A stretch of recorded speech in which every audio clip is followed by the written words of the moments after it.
High all government job aspirants welcome to my YouTube channel gen studies for government jobs. तो आज के আমরা discuss করছি WBCS men's এক্সামের হিস্ট্রির কোশ্চেন পেপার পার্ট 2। আগের দিন আমি পার্ট 1 ডিসকাস করেছিলাম, আজকে আমরা পার্ট 2 ডিসকাস করছি। এটা 2014 সালের কোশ্চেন পেপার মেন্সের।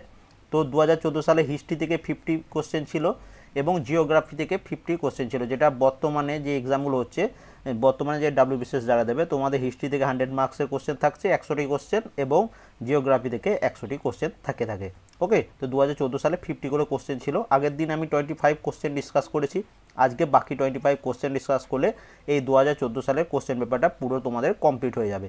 তো যারা ডব্লিউবিসিএস এবং এনটিপিসি এক্সাম, বিশেষ করে গ্র্যাজুয়েশন লেভেলের এক্সামের জন্য প্রিপারেশন নিচ্ছ, তোমাদের কিন্তু এই কোশ্চেনগুলো সব কমপ্লিট করতে হবে। এখনকার দিনে যা কম্পিটিশন চলছে এবং কোশ্চেনের স্ট্যান্ডার্ড যা দিন দিন হাই হচ্ছে সেই জন্য। তো আজকের ফার্স্ট কোশ্চেন দেখো কি হচ্ছে, যে which general of Aurangzeb conquer Ahom kingdom in the east India. ঔরঙ্গজেবের কোন জেনারেল পূর্ব ভারতের অহোম রাজ্য জয় করেছিল?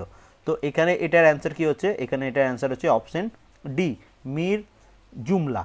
এরপর দেখো ঔরঙ্গজেব সম্বন্ধে কিছু ডিটেলস আমি তোমাদের দিয়ে রাখছি, যেটা তোমাদের প্রিলিমস এক্সামেও খুব কাজে লাগবে, অনেকবার এই প্রশ্নগুলো রিপিটও হয়েছে। তো দেখো ঔরঙ্গজেব তিনি আলমগীর এবং জিন্দাপীর নামে পরিচিত। ওকে, এই দুটো প্রশ্ন বারবার প্রশ্ন আসে যে জিন্দাপীর নামে কে পরিচিত বা আলমগীর কার উপাধি, এইরকমভাবে প্রশ্নটা ঘুরিয়ে আসে, তোমাদের ডব্লিউবিসিএস প্রিলিমসে অনেকবার রিপিট হয়েছে। 2 নম্বর, তিনি ফতোয়া ই আলমগীর রচনা করেন। ঔরঙ্গজেব তিনি ফতোয়া ই আলমগীর রচনা করেছেন। থার্ড, যেটা তোমাদের মনে রাখতে হবে, তিনি নবম শিখ গুরু তেগ বাহাদুরকে মৃত্যুদণ্ড দিয়েছিলেন। নবম শিখ গুরু হচ্ছেন তেগ বাহাদুর, তাকে মৃত্যুদণ্ড দিয়েছিলেন ঔরঙ্গজেব। এবং লাস্ট যেটা তোমাদের পরীক্ষায় আসে, এসএসসির বিভিন্ন এক্সামে আসে, যেমন এসএসসি সিজিএলও এসেছিল, তার সমাধি ঔরঙ্গাবাদে অবস্থিত এবং তিনি দক্ষ বীণাবাদক ছিলেন। তো এই প্রশ্নটা অনেকবার এসছে যে ঔরঙ্গজেবের সমাধি কোথায় অবস্থিত, বিভিন্ন এক্সামে বারবার রিপিট হয়। তো ঔরঙ্গাবাদ, এখানে স্পেলিংটা একটু মিস্টেক আছে, তো এটা ঔরঙ্গাবাদ হবে। ওকে, এবং দেখো তিনি একজন দক্ষ বীণাবাদক ছিলেন। তো এই ডিটেলসগুলো তোমাদের ঔরঙ্গজেব সম্বন্ধে মনে রাখতে হবে। 27 নম্বর question, Vidyasagar has been described as traditional moderniser by historian. কোন বিদ্যাসাগরকে কোন ইতিহাসবিদ ঐতিহ্যবাহী মডার্নাইজার হিসাবে বর্ণনা করেছিলেন? খুব ইম্পর্টেন্ট প্রশ্ন। তো এখানে এটা অ্যান্সার কী হচ্ছে, অমলেশ ত্রিপাঠী। অমলেশ ত্রিপাঠী তিনি বিদ্যাসাগরকে ট্র্যাডিশনাল মডার্নাইজার হিসাবে ডেসক্রাইব করেছিলেন। 28 নম্বর প্রশ্ন, who founded swadeshi Bhandar in 1897। 1897 সালে স্বদেশী ভান্ডারকে প্রতিষ্ঠা করেছিলেন। তো এখানে মনে রাখবে 1897 সালে স্বদেশী ভান্ডার এটি প্রতিষ্ঠা করেছিলেন রবীন্দ্রনাথ ঠাকুর। অপশন বি হচ্ছে এটার answer. Ghadar party was founded in 1913 at. Ghadar party 1913 সালে কোথায় প্রতিষ্ঠিত হয়েছিল? তো এটা তোমরা সবাই জানো, তোমাদের প্রিলিমস এক্সামও বারবার রিপিট হয়েছে। তো এটা সান ফ্রান্সিসকোতে তোমাদের এই গদর পার্টিটি 1913 সালে প্রতিষ্ঠা হয়েছে। এখানে ডিটেলস একটু মনে রাখবে, 1913 সালে প্যাসিফিক কোস্ট হিন্দুস্তান অ্যাসোসিয়েশনটি লালা হরদয়াল দ্বারা প্রতিষ্ঠা হয়েছিল এবং এর সভাপতি হিসেবে ছিলেন সোহান সিং ভাগনা, এবং যাকে পরবর্তীকালে এটা গদর পার্টি নাম বা গদর পার্টি নামে পরিচিত। এই প্যাসিফিক কোস্ট হিন্দুস্তান অ্যাসোসিয়েশন এটাই গদর পার্টি নামে পরিচিত। পরবর্তী প্রশ্ন, who led the peasant movement in Awadh during the non cooperation movement. অসহযোগ আন্দোলনের সময় কে ওদের কৃষক আন্দোলনের নেতৃত্ব দিয়েছিলেন? তো কেমন প্রশ্ন ঘুরে আসছে তোমরা বুঝতে পারছো।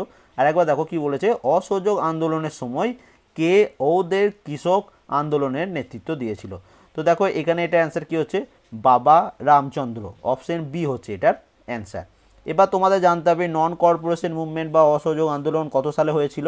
4 সেপ্টেম্বর 1920 সালে। এই 1920 সালে অসহযোগ আন্দোলনের সময় বাবা রামচন্দ্র ওদের অঞ্চলে কৃষকদের আন্দোলনের নেতৃত্ব দিয়েছিলেন। তো এই ডিটেলসটা একটু তোমাদের মনে রাখতে হবে। Who was the last governor general in India? খুব ইম্পর্টেন্ট প্রশ্ন।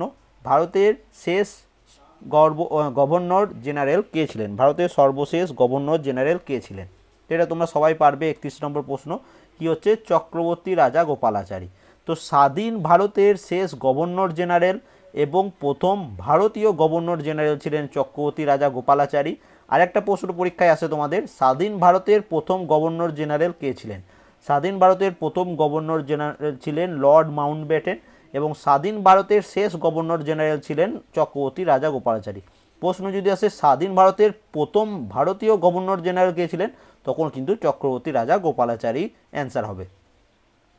32 নম্বর প্রশ্ন, which of the following towns was chosen as the headquarter of the Wahabi movement in 1826? 1826 সালের ওয়াহাবি আন্দোলনের সদর দপ্তর হিসাবে নিম্নলিখিত শহরগুলির মধ্যে কোনটিকে নির্বাচিত করা হয়েছিল? তো ওয়াহাবি মুভমেন্ট 1826 সালে এর হেডকোয়ার্টার কাকে চুজ করা হয়েছিল? এর হেডকোয়ার্টার চুজ করা হয়েছিল পেশোয়ারকে। অপশন সি হচ্ছে এটার অ্যান্সার। এবার আমরা চলে যাচ্ছি নেক্সট পেজে। দেখো 33 নম্বর প্রশ্ন কি বলেছে দেখো, a leading British parliamentarian and politician who admitted that the revolt of 1857 was a national revolt and not a military mutiny was. একজন শীর্ষস্থানীয় ব্রিটিশ সংসদ সদস্য এবং রাজনীতিবিদ যিনি স্বীকার করেছিলেন 1857 সালের বিদ্রোহ একটি জাতীয় বিদ্রোহ ছিল এবং এটা কোনো সামরিক বিদ্রোহ ছিল না। তো এটা কার উক্তি? তো এখানে এটা অ্যান্সার কি হচ্ছে? এখানে এটা অ্যান্সার হচ্ছে ডিসরায়েলি। তো ডিসরায়েলি ছিলেন কনজারভেটিভ পার্টির সদস্য যিনি দুবার ইংল্যান্ডের প্রধানমন্ত্রী নির্বাচিত হয়েছিলেন। তো এখানে এটা অ্যান্সার কি হচ্ছে? Option C. চলে আসি 34 নম্বর কোশ্চেনে। 34 নম্বর কি প্রশ্ন, the chief adviser and confidant of Syed Ahmed Khan was. Syed Ahmed খানের প্রধান উপদেষ্টা এবং আত্মবিশ্বাসী ছিলেন কে? তো 34 নম্বর প্রশ্ন, এখানে এটা অ্যান্সার হচ্ছে থিওডোর বেক। অপশন বি হচ্ছে এটার অ্যান্সার। তিনি ছিলেন সৈয়দ আহমেদ খানের অ্যাডভাইজার অ্যান্ড কনফিডেন্ট। 35 নম্বর প্রশ্ন, what was the primary aims of the Akali movement which rose in the Punjab in 1920s? 1920 দশকে পাঞ্জাবের আকালি আন্দোলনের প্রাথমিক লক্ষ্য কী ছিল? তো তাদের প্রাথমিক লক্ষ্য ছিল to streamline the management of the gurdwara or Sikh shrines. তো এখানে আমি একটু ডিটেলস তোমাদের বলে রাখছি যেটা তোমাদের বুঝতে খুব সুবিধা হবে। দেখো 1920 দশকে মানে 1920 সালের দিকে গোড়ার দিকে ভারতের গুরুদ্বারগুলিতে সংস্কার আনার একটি প্রচার ছিল আকালি আন্দোলন, যা গুরুদ্বার সংস্কার আন্দোলন নামেও পরিচিত। ওকে, এই আন্দোলনের ফলে 1925 সালে শিখ গুরুদ্বার বিল প্রবর্তিত হয়, যা ভারতের সমস্ত শিখ গুরুদ্বারগুলিতে শিরোমণি গুরুদ্বার প্রবন্ধক কমিটির নিয়ন্ত্রণে থাকে। এই কমিটির আন্ডারে দিয়ে দেওয়া হয় 1925 সাল থেকে। ওকে, তো এই ডিটেলসটা একটু মনে রাখবে। পরবর্তী 36 নম্বর প্রশ্ন, which of the flowing was not included in the Nehru committee report 1929? 1929 সালে নেহেরু কমিটি রিপোর্টের কোনটি অন্তর্ভুক্ত ছিল না? তো কি কি রয়েছে দেখো, India should be given dominion status, এটা ছিল। Declaration of fundamental rights was made, এটাও ছিল। এবার দেখো অপশন ডিতে যেটা রয়েছে, it proposed a federal structure of India, এটাও ছিল। তারপরে দেখো কি বলেছে, অপশন সিতে যেটা রয়েছে, separate electorate for Muslim was rejected. তো এখানে দেখো সেপারেট ইলেক্টোরেটটাকে রিজেক্ট করা হয়েছিল শুধুমাত্র মুসলিমদের নয়, সমস্ত ধরনের শিখ মানে সবাই বিভিন্ন সম্প্রদায় যারা ছিল সবাই আলাদা আলাদাভাবে ইলেক্টোরেট হতে চেয়েছিল, কিন্তু সেটা পুরোটাই রিজেক্ট করে দেওয়া হয়েছিল, শুধুমাত্র মুসলিমদের জন্য নয়। তাহলে এখানে যদি প্রশ্ন আসে নিচের কোনটি 1929 সালে নেহেরু কমিটি রিপোর্টের অন্তর্ভুক্ত ছিল না, সেটা হচ্ছে separate electorate for Muslim was rejected. Option C হয়ে যাচ্ছে এখানে এটার অ্যান্সার। ওকে, পরবর্তী প্রশ্ন, when was the all India Kisan Sabha formed? সর্বভারতীয় কৃষক সভা বা কিষাণ সভা কবে গঠিত হয়েছিল? তো মনে রাখবে অল ইন্ডিয়া কিষাণ সভা এটি গঠিত হয়েছিল 1936 সালে। অপশন ডি হচ্ছে এটার অ্যান্সার। এবং এই অল ইন্ডিয়া কিষাণ সভার প্রতিষ্ঠাতাকে সহজানন্দ সরস্বতী, এটাও মনে রাখবে, প্রতিষ্ঠাতা দিয়েও প্রশ্ন তোমাদের আসতে পারে। 38 নম্বর প্রশ্ন, the first free university in India completely independent of the government and receiving no grant from it. তো এখানে এটা অ্যান্সার কী হবে? ফার্স্ট ফ্রি ইউনিভার্সিটি কোনটি ভারতে যেটি কমপ্লিটলি ইন্ডিপেন্ডেন্ট অফ গভর্নমেন্টের ওপর কমপ্লিটলি ইন্ডিপেন্ডেন্ট? তো সেটা হচ্ছে বিশ্বভারতী যেটা শান্তিনিকেতনে অবস্থিত। অপশন এ হচ্ছে এটার অ্যান্সার। এবার আমরা চলে যাচ্ছি 39 নম্বর প্রশ্নে। কি বলেছে দেখো 39 নম্বর প্রশ্ন, who did the Tribune of Lahore refers to in its observation if ever a man died a hero and martyr to a noble cause that man was. তো এখানে প্রশ্নটা কি বলেছে, ট্রাইব্যুনাল অফ লাহোরের পর্যবেক্ষণ কে উল্লেখ করেছেন যদি কোনো লোক কোনো মহৎ উদ্দেশ্যে বীর এবং শহীদ হয় তবে সে ব্যক্তি ছিল।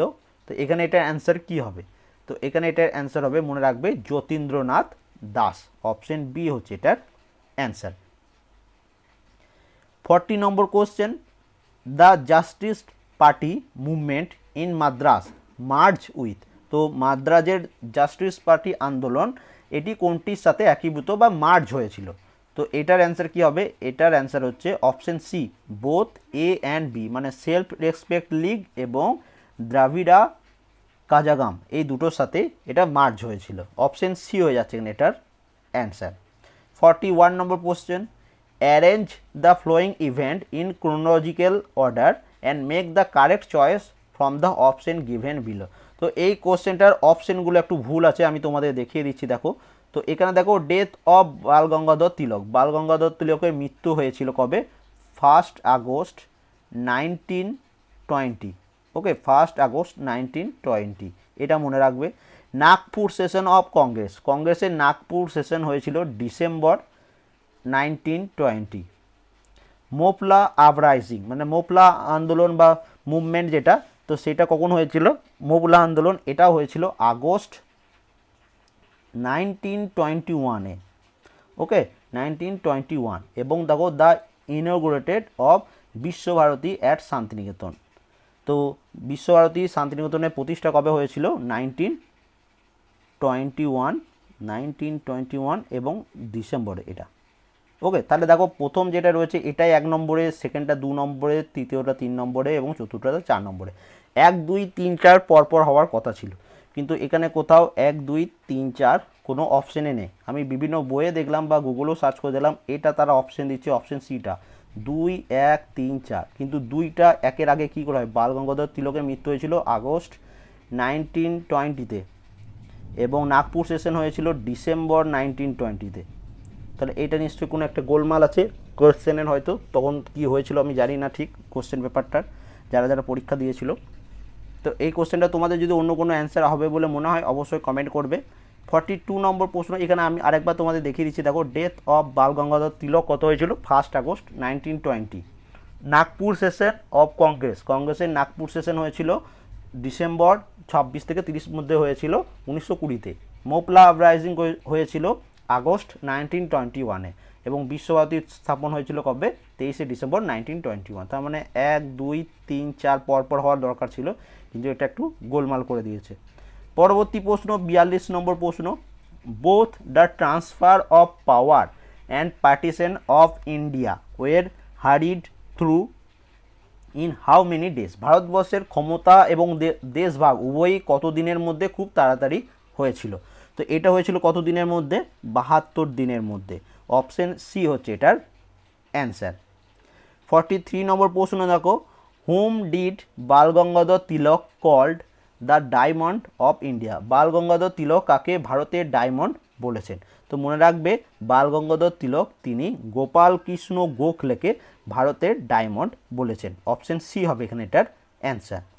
44 নম্বর প্রশ্ন, the first tribal leader who was inspired by Mahatma Gandhi and his ideology was। প্রথম আদিবাসী নেতা যিনি মহাত্মা গান্ধী এবং তার আদর্শ দ্বারা অনুপ্রাণিত হয়েছিলেন, তো তিনি কে, তো তিনি হচ্ছেন মনে রাখবে তার নাম হচ্ছে জাডোনাং। ওকে, অপশন এ হচ্ছে এটার অ্যান্সার। এবং তিনি কে ছিলেন, তিনি দেখো মণিপুরের নাগা আধ্যাত্মিক নেতা এবং মুক্তিযোদ্ধা জোডানাং প্রথম আদিবাসী নেতা ছিলেন যিনি গান্ধীর ও তার আদর্শ দ্বারা অনুপ্রাণিত হয়েছিলেন। তো অপশন এ হয়ে যাচ্ছে এখানে এটার answer. The editor of the paper the Hindu, the Hindu এই পত্রিকার এডিটর কে ছিলেন। তো দেখো প্রথম থেকে দ্য হিন্দু এডিটর কে ছিলেন, আয়াঙ্গার, কস্তুরী রঙ্গা আয়াঙ্গার। অপশন বি হচ্ছে এটার অ্যান্সার, 1905 সাল থেকে। ওকে, সালটাও মনে রাখবে। এবার চলে যাচ্ছি আমরা নেক্সট পেজে। 46 নম্বর প্রশ্ন কি বলেছে, Mahatma Gandhi gave the title of Sardar to Vallabhbhai Patel for his grand organisational skill in. Mahatma Gandhi Vallabhbhai প্যাটেলকে তার দুর্দান্ত সাংগঠনিক দক্ষতার জন্য সর্দার উপাধি দিয়েছিলেন। কখন? তো এটা কখন হবে? বরদৌলি সত্যাগ্রহের সময়। এটা মনে রাখবে, এই প্রশ্নটা তোমাদের রিসেন্টলি কোনো একটা এক্সামেও এসেছিল। অপশন বি হচ্ছে এটার অ্যান্সার। এবার দেখো, খেদা সত্যাগ্রহ এটা হয়েছিল 1918 সালে, বরদৌলি সত্যাগ্রহ এটা হয়েছিল 1928 সালে, সল্ট সত্যাগ্রহ মানে লবণ সত্যাগ্রহ যেটাকে বলা হয় সেটা হয়েছিল 12ই মার্চ 1930 সাল থেকে 6 এপ্রিল 1930 সাল পর্যন্ত। ওকে, এইটাও মনে রাখবে। 47 নম্বর প্রশ্ন, খুব ইজি প্রশ্ন। The first Muslim president of Indian National Congress was. তো এখানে দেখো, আমরা সবাই জানি যে বাদরুদ্দিন তয়েবজি তিনি ছিলেন প্রথম মুসলিম সভাপতি অফ ইন্ডিয়ান ন্যাশনাল কংগ্রেস, কিন্তু তার নাম দেখো এখানে কোনো অপশানে নেই।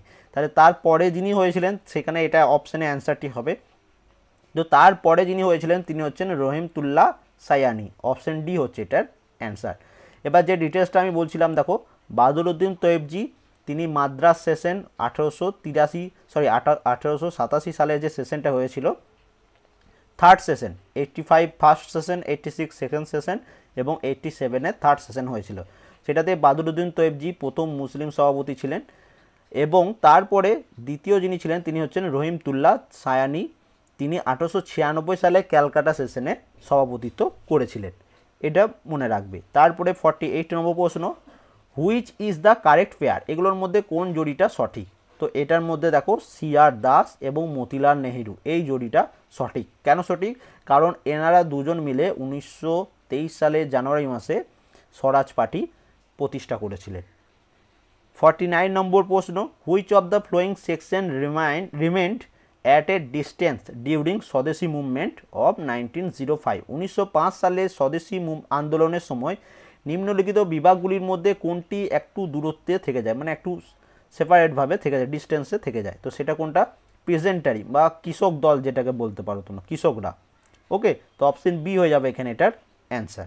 এবং আজকে লাস্ট প্রশ্ন, who said on Gandhiji death the tiger has gone out of our lives.